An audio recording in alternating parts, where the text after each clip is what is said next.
Hey guys, welcome to the video. This is Pranav with PM Studies Central.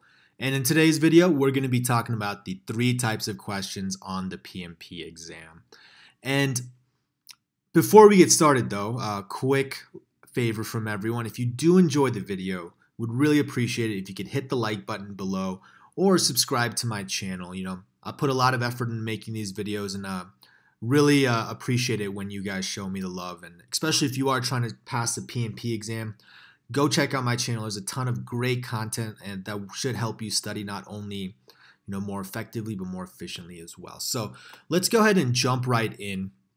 So the important thing about this video is it's not necessarily about any content or subject matter that you need to know for the exam. It's more about your strategy. How are you going to approach the exam? Because by knowing the types of questions that you're going to be presented with, you'll be able to strategize and study around answering those type of questions. So let's go ahead and jump to the first one here. And the first type of question you're going to find on the PMP is definitional questions. So they're going to ask you, what does this mean? What does that mean? So, and these are typically the simplest questions, so you should be trying to maximize the number of points you get from these. And they're typically not hard.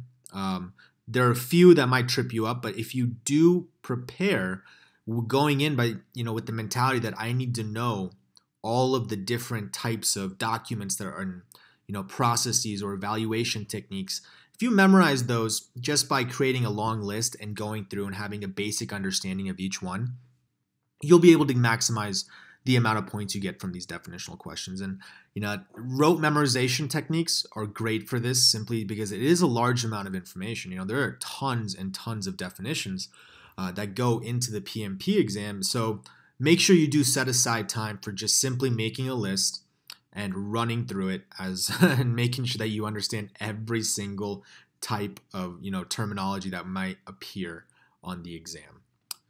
All right, so the second type of question are math-based questions or mathematical questions. And, these are typically a little bit more challenging. I find a lot of people find them more challenging, not because it's hard math.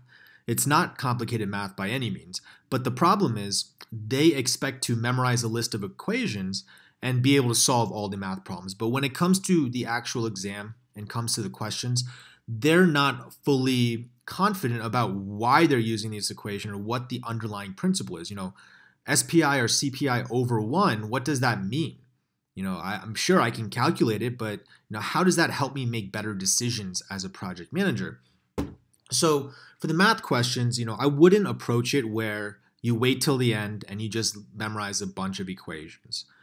Sure, you might be able to get away by doing that, but it's not going to be in your best interest. And to truly understand how to answer these, you're going to want to understand the underlying principles around what these equations are solving for.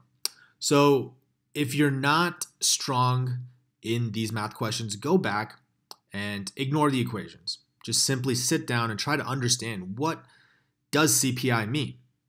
And how do I arrive at this, and what are the inputs, what are the outputs? And when I do arrive at a CPI value, greater than 1 means what, less than 1 means what. And then by that point, you'll be able to kind of understand, the underlying foundations of why CPI is even calculated, which is the ultimate goal of, becoming a project manager. It's simply not to regurgitate information. It's to actually understand, this is going to be driving my decisions. This is going to be driving my project team's decisions. My stakeholders are going to need explanations in the future about this. So being able to fully understand why you're making these calculations is critical.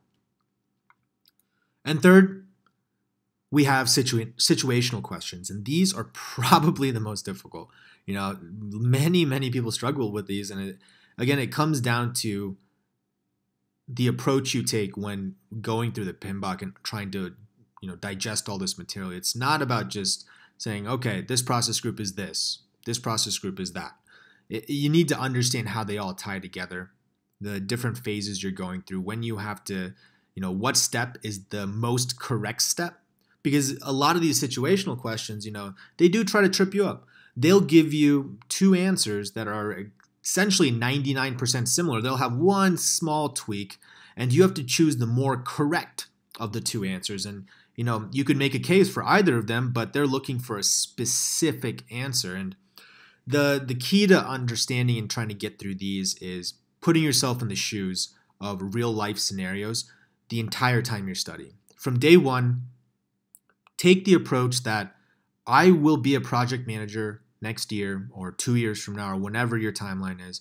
I will be a project manager and I need to use this information to help me make better decisions. If you take that approach, then every time these questions pop up, you will have already walked through this process in your head. You'll know the relationships between the different steps. When a risk is identified, what's the next step? What do? You won't have to worry about that because you'll have already thought about, in my mind, I've already been going through this software development project that, I'm fairly familiar with. And, we identified a risk at my last job, and this is kind of the approach we took. And the PMBOK is suggesting this, what would I do? What would I do according to PMBOK? What did we do in the actual real life scenario? So running through these, imaginary scenarios, or even maybe real life scenarios, if your job has provided you with enough experience, you'd be able to kind of put yourself in the place of what experienced project manager would do in that situation. And I would highly recommend really focusing in on these situational questions. These are by far the most difficult. People struggle with these the most. And even for me, when I first started studying, it took me about 4 weeks to pass the PMP, and it was 4 weeks of hell studying nonstop. But at the end of the day, the reason I was able to pass on my first attempt was because as soon as I took my first practice exam, I realized, hey, the situational questions are a large percentage of the exam.